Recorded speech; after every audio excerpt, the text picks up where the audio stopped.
네, 저는 허 시장님 발표에 이어가지고 정비 사업에 좀 더 포커스를 맞춰가지고 민간 공공 협력에 대해서 한번 말씀드리도록 하겠습니다.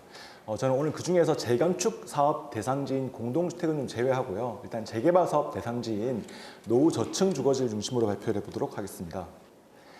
제가 오늘 여기서 쓰는 용어에 대해서 그러니까 민간이라 그러면 사실 굉장히 다양한 주체들이 있는데 주로 오늘 여기서는 정비사업 조합 토지 소유자를 지칭하도록 하겠고요. 그리고 공공참여정비사업, 사실 정비사업은 도정법에 따른 정비사업의 정의가 있는데 그걸 넘어서서 유사 목적으로 유사 지역에서 시행되는 도심공공주택복합사업 같이 유사한 사업들도 함께 포함해서 정비사업이라고 말씀드리도록 하겠습니다. 먼저 사실 정비사업의 목적에 대해서 저는 말씀드리고 싶은데요. 이게 목적을 잃어버리면 방향이 어디로 갈지 방향을 잃어버릴 수 있기 때문인데 정비사업의 목적은 무엇인가? 사실 다양한 목적들이 있을 수는 있습니다. 하지만 본질적인 목적은 노후 주거환경 개선이다. 이게 도정법에도 명시되어 있는데요. 그리고 부가적 효과로 주택 공급 또는 경기 부양 등으로도 이제 그런 효과도 있다라고 하는 것이고 어쨌든 우리의 근본적인 목적에 대해서 잃어버리지 말고 이 논의를 한번 진행해 나갈 수 있도록 하겠습니다. 오늘 제가 말씀드릴 사업들은 특히 파란색, 빨간색 여기 해놓은 이런 6가지 사업들에 대해서 중점적으로 7가지 사업들에 대해서 중점적으로 말씀을 드릴 건데요. 이거 말고도 사실 그러니까 7가지 사업 말고도 다양한 여러 사업 방식을 적용해서 사업을 할 수 있지만 주로 활용되는 사업들이 이런 것들이고 여기에 대해서 말씀드릴 수 있도록 하겠습니다. 이런 여러 가지 공공 정비 사업 같은 경우에는 사실 그 목적 자체, 그 당시 이제 그 도입되었던 취지 자체가 도심 공급 확대 목적이었다고 볼 수 있습니다. 그러니까 주택 시장이 굉장히 불안정했고 안정을 위해서 이제 공급이 확대되어야 한다는 흐름 속에서 이렇게 사업들이 도입이 되었는데요. 반면에 이제 같은 시기에 민간 사업들은 굉장히 억제되어 왔습니다. 민간 사업 같은 경우에는 이때 억제됐다기보다는 그 전부터 사실 서울시 같은 경우는 고 박원동 서울시장 집권기부터 여러 규제들을 통해서 이게 억제되어 왔고요. 특히 이제 주거 정비 지수 제도의 도입 이후에는 신규 지정지 자체가 제로입니다. 그러니까 2015년도 이후에는 새로 재개발 사업 대상지로 지정된 곳이 전혀 없는 상황이고요. 그러면 왜 이런 공공참여 사업이 도입되었냐? 당시 국토부와 민주당 LH의 주장을 보면 크게 4가지입니다. 현재 민간 주도 사업은 여러 고질적인 문제가 있다. 비리 갈등 이런 것 때문에 힘들고 빠른 사업 추진 힘들고 두 번째는 공공이 들어가야지만 빨리 그리고 많이 확대할 수 있다. 또 이것 말고도 또 특혜 시비 같은 것들을 방지하기 위해서는 공공 시행이 불가피하다. 이런 여러 가지 논거들이 있었는데요. 또 현재 이런 정비 사업과 관련해서 큰 틀이 바뀐 게 사실 2021년도 오세훈 시장 취임 이후입니다. 이제 이후에 그러니까 그 전까지는 신규 사업 추진이 거의 불가능한 상황 속에서 오세훈 시장이 들어오면서 이제 6가지 규제 개선안을 발표를 했고 여기에 보면 주거정비 지수세를 폐지하고 신속 통합 기획을 전면적으로 도입하고 이런 여러 가지 6가지 규제 완화책이 도입되면서 다시 이제 이게 정상적으로 작동이 되기 시작했는데요. 그 중에서 사실 그러니까 현재 굉장히 언론에서 많이 나오고 있는 신속 통합 기획을 한번 보면 이게 신속 통합 기획은 정비 계획 구역 지정 단계부터 시작을 해서 사업 시행 계획 수립 단계까지 서울시가 적극적으로 개입을 해서 빨리 사업 추진을 유도하는 것이고요. 그러니까 이 제도 요체를 보면 그러니까 공공성과 수익성 균형을 이루는 가이드라인을 제시하는 건 그러니까 이게 정비 기획 설계를 이제 해줌으로 인해서 가이드라인을 제시해주고 플러스 주민과 사업 시행 단계 전반에서 긴밀한 사전 협의를 통해서 그리고 통합 심의를 통해서 과거에는 불필요하게 핑퐁 왔다 갔다 위원회 간 왔다 갔다 하고 백하고 이런 굳이 불필요한 비효율을 최소화하는 방식으로 하겠다라고 하는 게 핵심이고요. 사업들이 굉장히 많잖아요. 제가 아까 7가지 말씀을 드린다고 했는데 이게 디테일한 것들을 살펴보면 끝도 없습니다. 그러니까 이걸 제가 지금 설명하기보다는 뒤에 핵심적인 내용을 말씀드릴 건데 굉장히 복잡합니다. 근데 그럼에도 불구하고 특히 공공사업이 4개가 이렇게 발표가 4개가 이렇게 있잖아요. 근데 이게 죄송합니다. 네. 근데 보면 과연 이 사업 수단들이 다 필요한가에 대해서는 고민해 볼 필요가 있다는 거죠. 지금 보면 4개, 5개 이렇게 여러 가지 공공사업이 있는데 지금 하고 있는 서울시 내 기준을 보면 대부분 사업성이 사실 민간으로 해도 충분히 양호한 지역에서 대부분 시행을 하고 있고요. 그리고 주민들도 민간 시행을 선호하는 상황입니다. 이런 상황 속에서 굳이 힘써가지고 그러니까 상당한 인센티브도 제공하고 기관 행정력도 소모하고 사실 또 주민 간의 갈등도 야기해가면서 굳이 공공 참여 사업을 추진해야 될 필요가 있는지에 대해서 한번 살펴볼 필요가 있다라는 것이고요. 아까 말씀드렸듯이 오세훈 시장 취임 전에는 민간 정비 사업을 굉장히 비정상적으로 막아놓은 상황이었습니다. 그러니까 신규 사업 추진도 굉장히 힘들고 사업을 추진하더라도 여러 가지 정말 그런 규제들로 인해서 무형의 규제들로 인해서 정말 정상적인 속도로 사업 추진하기 힘든 상황 속이었는데요. 이러한 상황 속에서 그러니까 오세훈 시장 취임 전에는 어쨌든 공공 참여 정비 사업 하는 것 자체가 불가피한 선택인 경우가 많았습니다. 그러니까 하려면 어쩔 수 없이 이걸 해야 되는 경우가 많았는데요. 실제로 다수 관계자들 인터뷰해보면 뭐 주민들이나 아니면 공무원들 인터뷰를 해보면 거기 분위기 자체가 일단 뭐라도 되는 거 빨리 추진하자는 분위기였는데 그 당시에는 거기다가 플러스 좀 인센티브 같은 것들을 주니까 어쨌든 몇 가지 사업이 시행이 되었었습니다. 하지만 현재는 그러니까 오세훈 시장 취임 후에는 보면 어쨌든 민간 사업이 되는 곳은 민간 사업을 가장 선호하는 경향이 있고요. 물론 모두가 다 그런 건 아니겠지만 그런 경향이 있고 공모에서 떨어지면 차선으로 공공 방식도 한번 검토해 보자는 상황이고요. 그 이유가 사실 공모가 1년에 뭐 25개 내외에 한다고 하니까 이게 경쟁이 굉장히 치열하지 않습니까? 현재 그러니까 작년 같은 경우에 102개의 사업이 그 지역이 신청을 했는데요. 그렇기 때문에 노후도가 굉장히 심각한 곳, 그러니까 정량 지수가 있기 때문에 그런 것 말고는 사실 선정이 되기 어려운 곳들이 많기 때문에 그런 데 같은 경우는 어쩔 수 없이 차선으로 한번 선택해보는 상황에 있는 거고요. 이러한 상황 속에서 즉 사업성 양호한 곳들, 그 민간 사업을 주민들도 선호하는 곳에 굳이 상당한 인센티브를 제공하면서 이렇게 공공사업을 유도해 나갈 필요가 있을까에 대해서 고민할 필요가 있다. 그리고 아까 제가 뭐 대여섯 개 이런 사업들이 도입되었다고 했는데 이런 사실 따져보면 대동소이한 이런 사업 수단들이 제도가 되었는데 꼭 저렇게 많이 필요한가에 대한 고민이 필요합니다. 이게 사실 전문가들도 헷갈릴 정도이고요. 주민들의 경우에는 사실 더 어렵고 일반적으로 주민들이 생각하는 건 그냥 공공 재개발이지 않습니까? 이런 굳이 사업들이 많이 필요할까에 대해서 고민이 필요하다는 것이고요. 그렇다면 이게 과연 과정은 더 나은가, 더 정의로운가에 대해서 한번 살펴보겠습니다. 이게 보면 과연 목적은, 그러니까 사업의 이런 목적은 정당한 것인가, 그리고 과정은 민주적인가, 재산권 침해는 지나치지 않나, 그리고 불가피한 재산권 침해가 있다면 보상은 충분한가에 대해서 살펴볼 필요가 있는데 목적 자체가 사실 좀 모호합니다. 그러니까 공공재개발은 왜 추진해야 되는 건지, 이거는 또 왜 추진해야 되는 건지, 목적이 좀 모호한 상황 속에서 과정은 사실 특히 도시공공주택 복합사업 초기 선정 지역 같은 경우에는 주민들의 의견 수렴이 전혀 없이 그냥 탑다운이었습니다. 어디에 주택 공급이 잘 필요하고 잘 될 수 있는가를 위에서 따져가지고 그냥 이제 먼저 선정하고 그 다음에 동의 과정을 진행을 했는데요. 또 사업 추진 과정에서 그러니까 일단 뭐 동의가 나온다고 할지라도 토지주 권한이 상당히 제한적인 상황입니다. 그러니까 지금 법률에 명시된 그 권한 기준으로 보면 시공사 선정을 제외하고는 사실상 만약에 이게 진짜 시행 단계에서 큰 분쟁이 있다면 향후에 뭐 명시적인 권한이 없는 상황이고요. 그렇다고 한다면 그러니까 목적이 어떻든 간에 이게 불가피하고 최소한의 권리 침해인가, 그리고 보상은 충분한가에 대해서도 한번 살펴볼 필요가 있는데요. 이게 입주권 산정일이 지금 현재 2021년 6월 29일로 고정이 된 상태에서 그러면 그 이후에 뭐 언론에 많이 나왔던 얘기인데 그럼 그 이후에 뭐 구역 지정이 안 돼 있는 곳에 그냥 정말 살려고 집을 샀는데 거기가 만약에 그 나중에 구역이 지정이 되면 사실 뭐 구매가 정도의 강제 수용을 돼야 되는 상황인데 사실 우리가 둥지 내몰림에 대해서 굉장히 많은 비판을 하는데 이거는 사실상 공공에 의한 둥지 내몰림이 아니냐.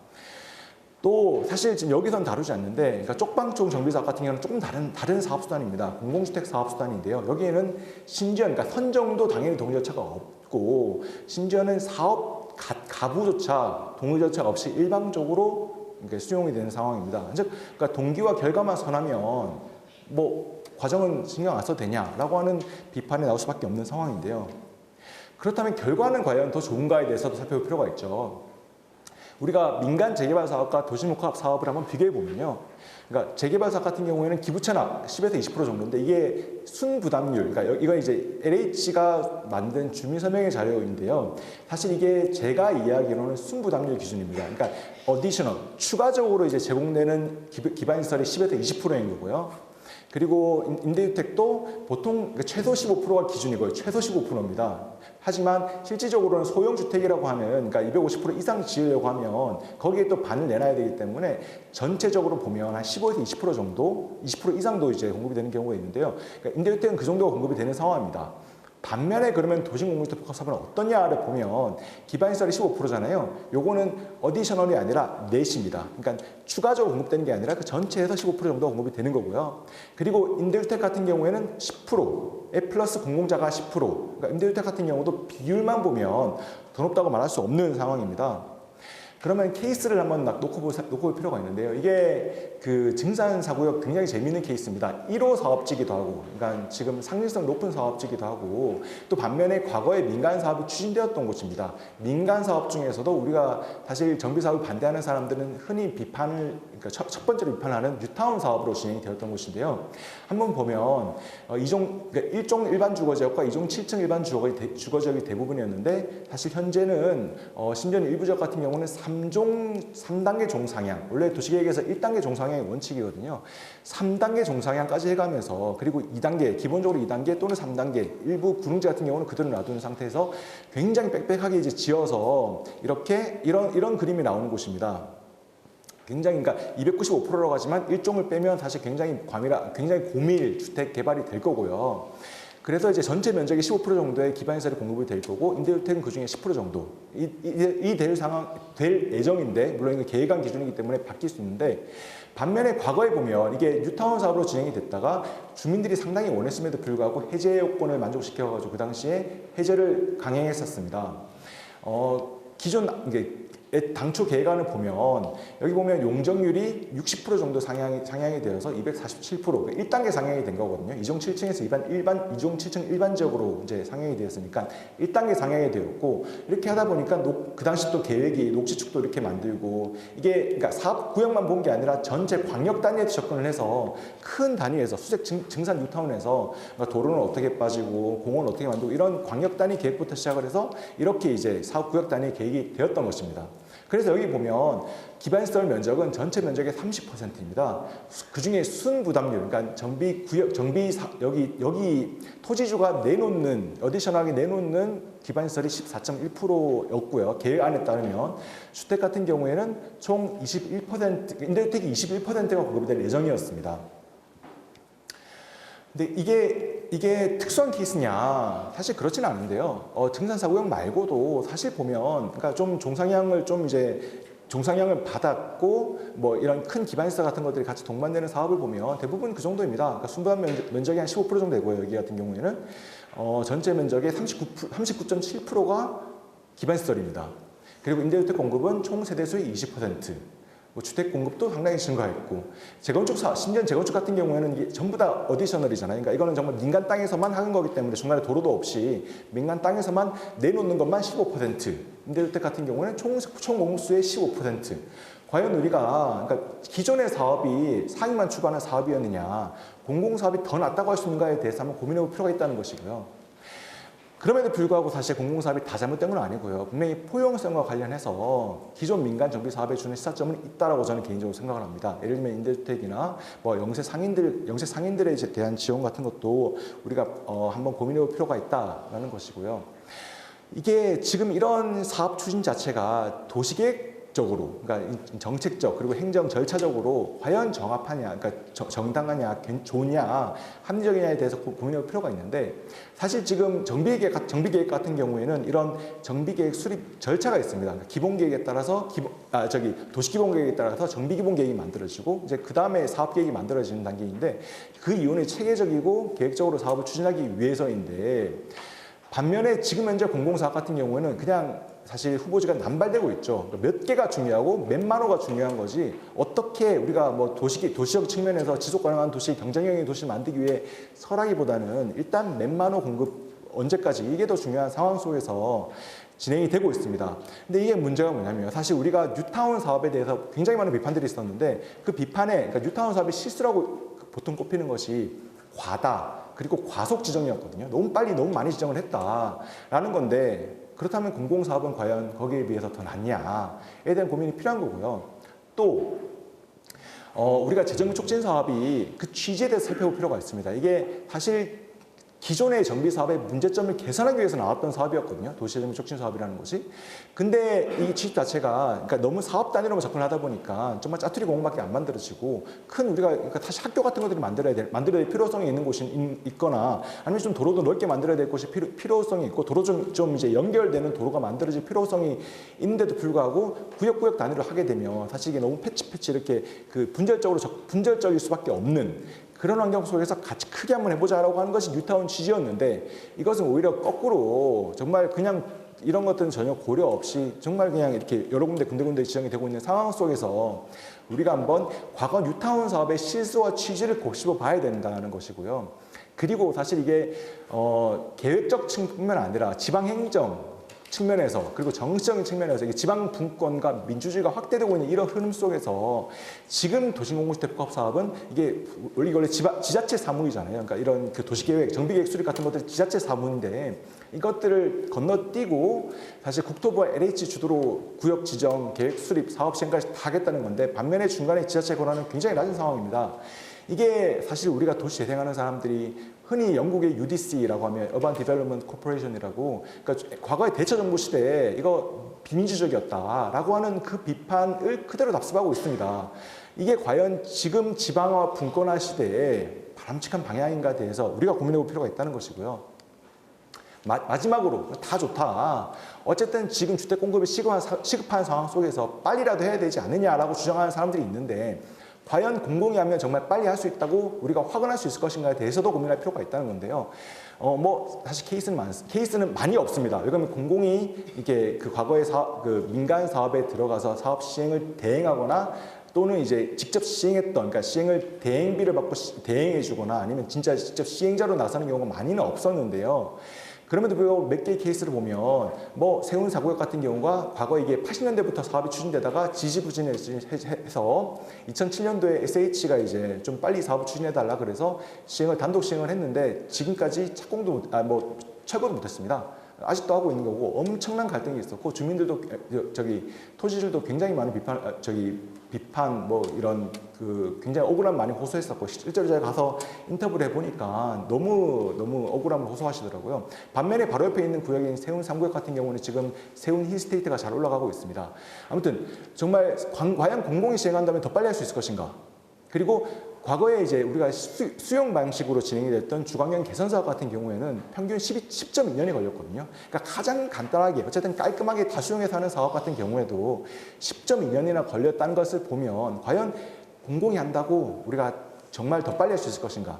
그리고 사실 그거 말고도 따져봐도 LH나 SH는 정비사업 경험은 별로 없습니다. 이게 정비사업이 굉장히 복잡하잖아요. 굉장히 많은 그 민원도 발생하고 굉장히 복잡한 이해관계와 권리관계가 있는데 경험이 낮은데 과연 빠르게 더 잘한다고 확신을 할 수 있을 것인가. 그리고 이게 기본적으로 이해관계가 다릅니다. 공공이랑 민간이랑 토지주와 공공이랑 이해관계가 다른 상황 속에서 이게 지금이야 빨리, 그러니까 정말 화장실 가기 전이기 때문에 너무나 주택 공급이 복잡한 시급한 상황 속에서 빨리 해준다고 할지라도 주민들의 어떤 이해관계를 많이 맞춰주는 방식으로 진행이 된다고 할지라도 나중에는 과연 어떻게 될 것인가에 대해서 한번 분명히 불확실성이 있는 상태이고요.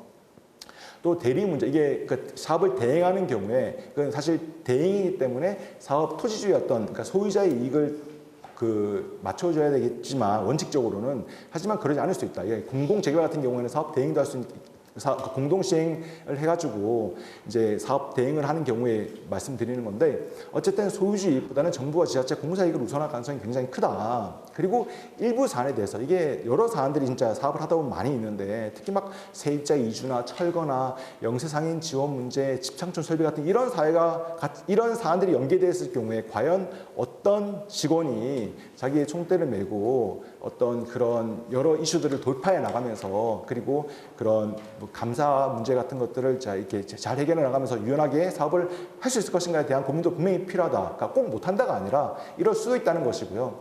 그리고 아까 제가 말씀드렸던 정말 수용 방식임에도 불구하고 10.2년이 걸린 적도 있다.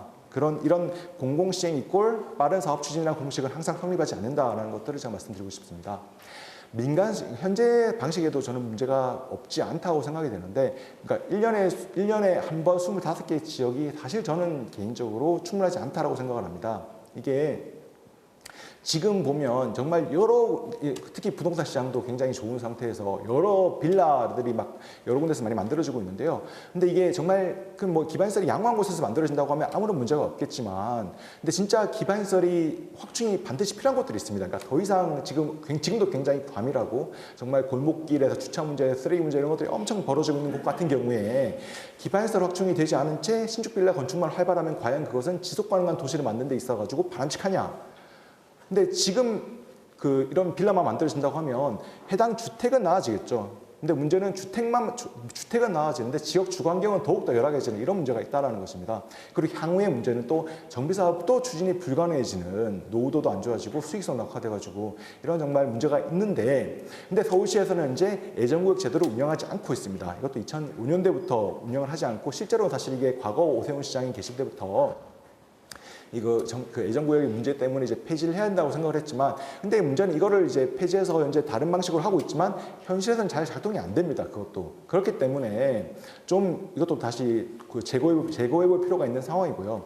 현재 이렇게 개발 수요에 비해서 너무나 적게 선정이 되는 것 같은 경우에는 이게 정말 열악하든지 아니면 주민들이 똘똘 뭉쳐가지고 잘 되는 곳 말고 중간에 어중간한 것 같은 경우에는 사업이 안 되는 상황인데요. 그렇기 때문에 그런 공모 방식의 구조적 한계가 있기 때문에 난개발로 인해서 손쓸 수 없는 지역이 되기 전에 어떤 대응책이 마련해야 되지 않냐라고 저는 개인적으로 생각을 하고 있고요. 마지막으로 사실 정비사업의 본질적 목적은 주환경 개선이지만 추진 동력은 사업성인 이 상황 속에서, 현재 사업 구조 속에서 이것들이 불일치하는 곳들이 상당히 많습니다. 우리가 지금 서울만 포커스를 맞추면 안 된다고 저는 개인적으로 생각을 하는데요. 이게 서울 수도권 지방광역시 중에서도 정말 요즘만 생각해놓고 보면 이게 큰 틀에서 어떤 정책적으로 보면 굉장히 큰 오류다. 오히려 사업성이 부족하지만 주환경 개선이 시급한 곳들이 많은데 전국 단위로 보면 여기는 어떻게 해야 될 것인가에 대한 고민이 필요합니다. 특히 또 부동산 경기가 안 좋아지면 더욱 사업 추진이 힘들어지는 상황인데요. 지금 현재 정비사업 방식은 사실 팽창하던 시기, 인구가 급증하던 시기에 워킹할 수 있는 사업 방식입니다. 지금도 그렇기 때문에 그런 곳만 사업이 되는 건데, 근데 반면에 저성장, 저출산, 지방 소멸이 고착화되는 환경 속에서 나머지는 어떻게 할 것인가에 대한 고민이 필요하다는 것이고요.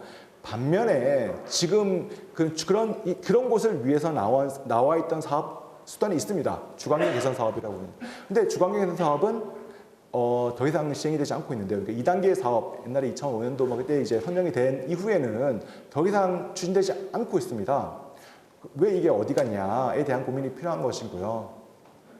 네, 지금 현재 정비사업은 40년 전에 도입된 합동재개발 사업 당시 큰 어떤 구조 틀에서 유지가 되고 있는 상황인데, 정말 이런 저성장, 저출산, 지방 소멸이 고착화되고 있는 상황 속에서 정비사업의 다음 세대, 완전히 다른 틀에 대해서 저는 고민해 볼 필요가 있다고 생각을 합니다. 그래서 제가 이제 제안을 드리고자 하는데요. 일단 먼저 민공협력, 우리가 당이론적으로 정말 그냥 쉽게 하는 말이잖아요. 민공협력을 통해서 사업을 해야 된다. 이게 너무나 사실 제 생각인데 이건 막연하고 당이론적이고 사실 옳지 않습니다. 우리가 지금 필요한 것은 왜, 언제, 어떤 주체가 어떤 사안에 대해서 어떤 방식으로, 이런 굉장히 구체적인 디테일에 대해서 고민할 필요가 있다고 생각이 드는데요. 그 이유가 민공협력은 정말 다양한 방식이 존재합니다. 그리고 지금 현재 시행되고 있는 정비사업, 그러니까 민간이 계획을 수립을 해서 가면 공공이 인허가해 주는 방식도 정말 넓게 보면 이것도 민간협력을 통해서 하고 있다고 볼 수 있다고 저는 개인적으로 생각을 합니다. 또 민공협력이 과연 다 바람직한 것인가? 그렇지 않거든요. 이게 굉장히 다른 집단들이고 다른 이해관계를 가지고 있는 집단인데 같이 한다고 해서 과연 항상 시너지 효과가 나는 것이 아니고 오히려 거래 비용이 더 큰, 그러니까 링겔만 효과라고 그러는데 오히려 정말 1+1이 2 이하가 아니라 1 이하가 더 될 수 있는, 정말 오히려 마이너스가 될 수 있는 경우도 많고요.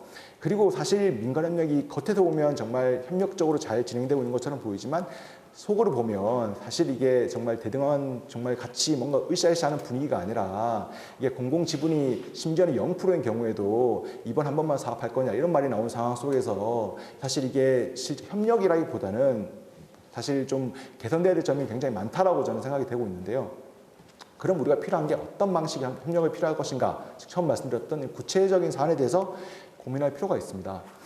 시작점으로서 저는 특히 정비사업에 포커스를 맞추게 되면 이게 과연 공공이 선하냐 민간이 선하냐 뭐 이런 정말 어떤 이분법적으로 따지는 게 아니라 그냥 좀 유연하게 공공이든 민간이든 정책 목적만 잘 달성하면 되는 게 아닐까라고 저는 개인적으로 생각을 하는데요. 이게 사실 미국의 정치 철학이, 그러니까 일부 정치인의 어떤 정치 구호가 아니라 이건 그 미국의 정치 철학의 실용주의에 저는 바탕을 두고 한번 고민할 필요가 있다고 생각을 합니다. 실용주의라는 것이 뭐 디테일하게 설명할 필요는 없을 것 같은데 이게 뭐 진리론, 뭐 존재론, 인신론 이런 걸 다 떠나서 그러니까 정말 뭐 모든 어떤 시공간과 컨텍스트를 초월한 어떤 진리와 그런 뭐 선한 옳음 이런 정의의 가치 이런 것들이 있냐 그런 건 없다라고 생각하는 이제 정치 철학이고요.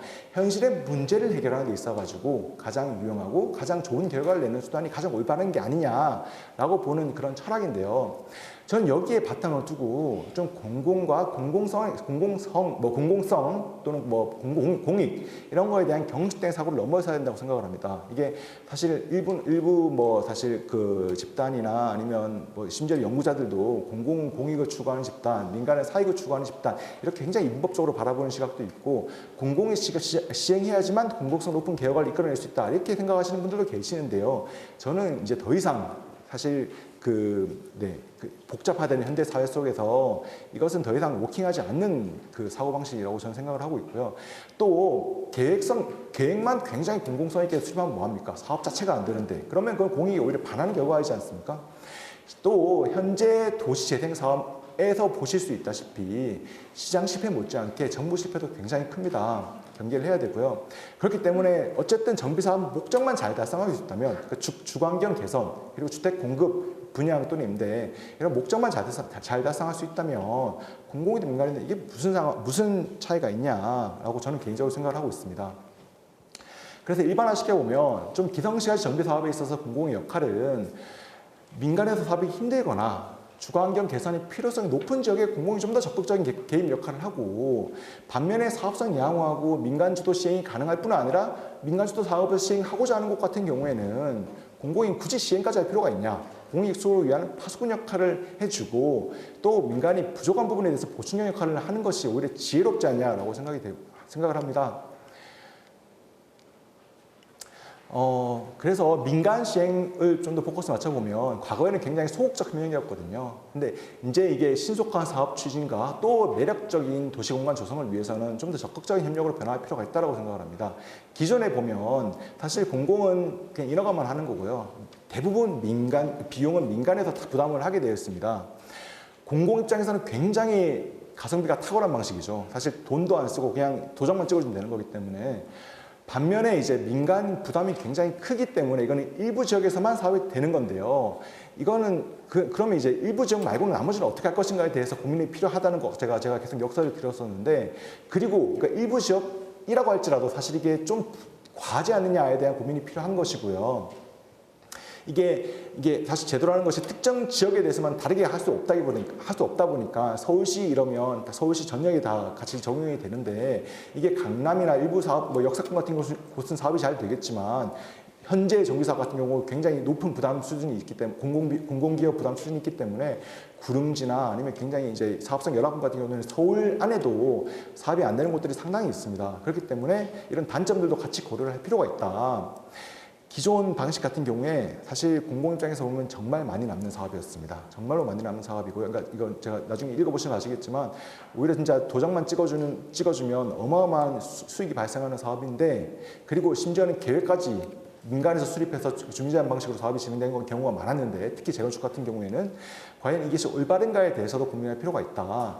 현재 신통기획에서는 계획을 공공이 수립하겠다는 거잖아요. 굉장히 긴밀하게 이제 같이 협력을 통해서 빠르게 사업 추진해 주겠다고 하는 건데 제 개인적인 생각으로 이거는 당연히 공공이 마땅히 해야 되는 역할을 이제서야 하는 것이라고 저는 개인적으로 생각을 하고 있고요. 현재 기조를 유지할 필요가 있다. 그러니까 다시 갑의 목적, 갑의 입장, 그리고 정말 안 되게 하는 방향으로 과거와 같이 안 되게 하는 방향으로 사업을 하는 게 아니라 지금과 같이 잘 되게 하는 방향으로 어떤 기조를 유지하면서 일부 제도 보완을 거쳐가지고 좀 저는 이게 확대 시행될 필요가 있다고 저 개인적으로 생각을 하고 있습니다.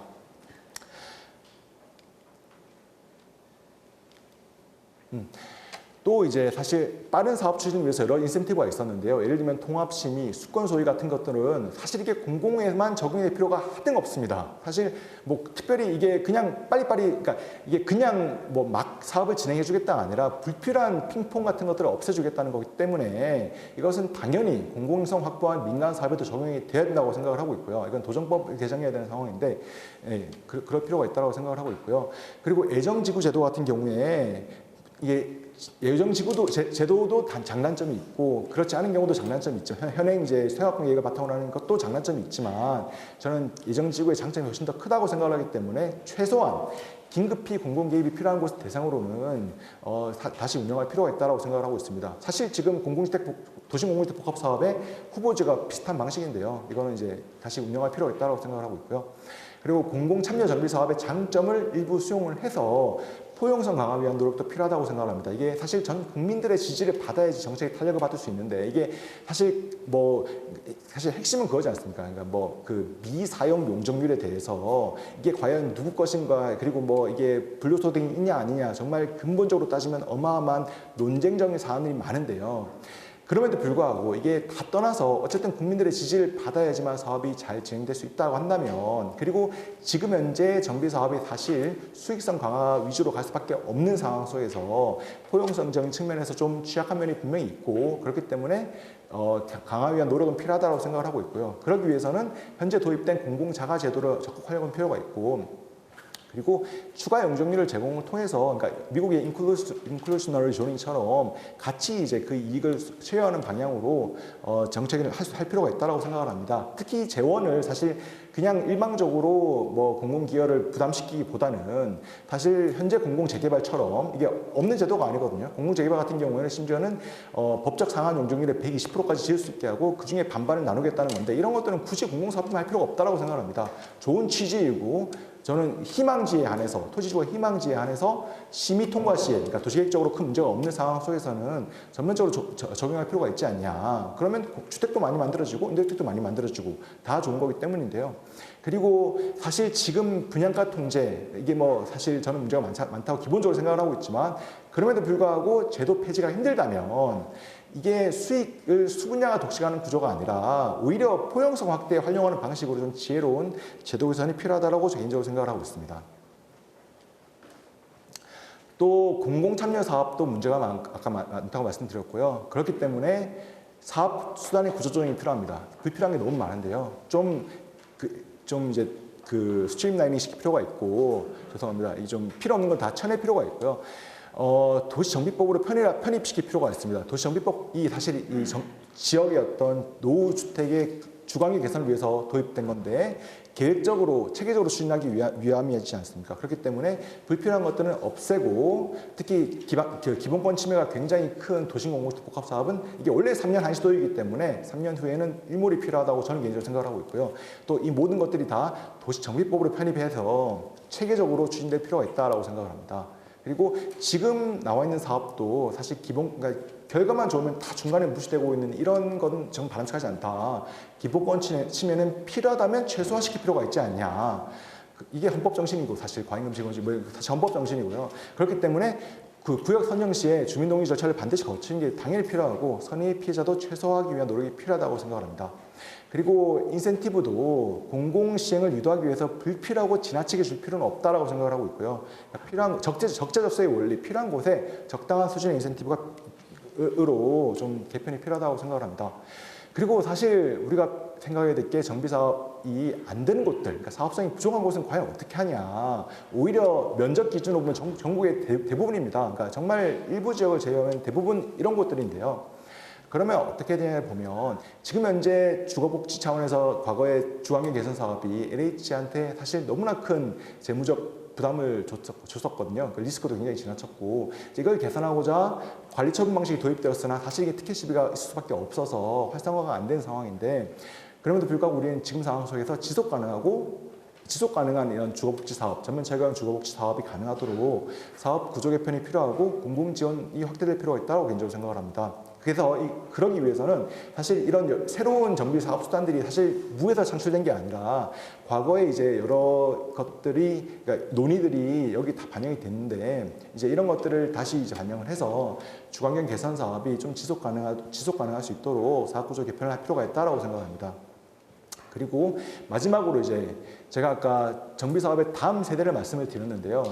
이거는 이제 그 주거복지가 꼭 필요한 곳을 넘어서, 그러니까 정말 사업성이 너무나 없는 곳 말고 좀 애매한 곳들, 진짜 좀 어떻게 좀 다르게 하면 사업이 될 수 있는 곳들이 저는 개인적으로 많다고 생각이 되는데, 이제 과거의 합동재개발의 어떤 구조 기반을 둔 그런 40년이 된 방식을 넘어서 정말 이게 우리가 협력이 굉장히 다양한 측면이 있다고 말씀드렸었는데요. 이건 이제 좀 정말 적극적인 협력이죠. JV를 설립을 통해서 하는 방식에 대해서 고민할 필요가 있지 않냐. 사실 금융 환경도 많이 바뀌었고, 그러니까 굉장히 부동산 개발에 관련된 환경이 굉장히 많이 바뀌었는데 지금은 80년대 방식을 그대로 쓰고 있는데요. 그게 아니라 이제 리스크도 분배시키고 수익도 분배시키고 여러 이제 사실 할 수 있는 수단들이 많기 때문에 그런 제반 환경이 이제 완비되었기 때문에 그 다음 세대에 대한 고민을 저는 해야 된다고 생각을 하고 있습니다.